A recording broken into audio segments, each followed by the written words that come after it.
Hello guys, welcome to my channel. Ituturo ko sa inyo kung paano mag-live ng naka-screencast. So, punta tayo sa ating apps na YouTube. Tapos, may plus sa gitna. Click nyo yung plus na sa gitna. Ito. Malalabas dyan, create a short, upload a video. Punta tayo sa Go Live. Ayan, andyan na tayo. Click nyo kung ano yung title ninyo guys. Silent Live for WH. Kahit ano, kung anong gusto ninyo. Tapos, i-click nyo, i-back natin ha. Click nyo yung sa baba niya guys, may select audience. Yan, pindutin nyo.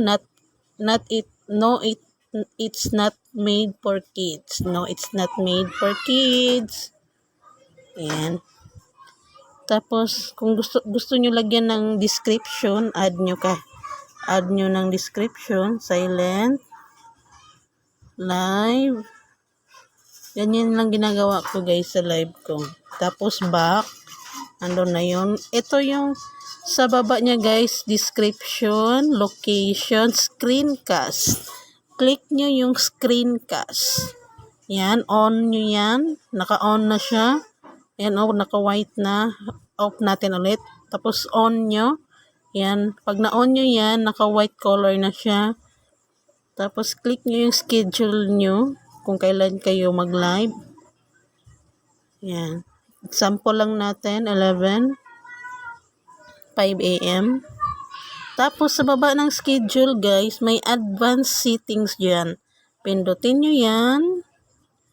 Tapos, may lalabas na allow chat and vertical. Pindutin nyo po yung vertical. Yan. Yung vertical, guys, yung nakatayo lang yung live nyo, yung maliit lang yung screen. Kung gusto nyo naman malaki yung screen nyo, click nyo yung horizontal. Tapos, back again, and then click yung next.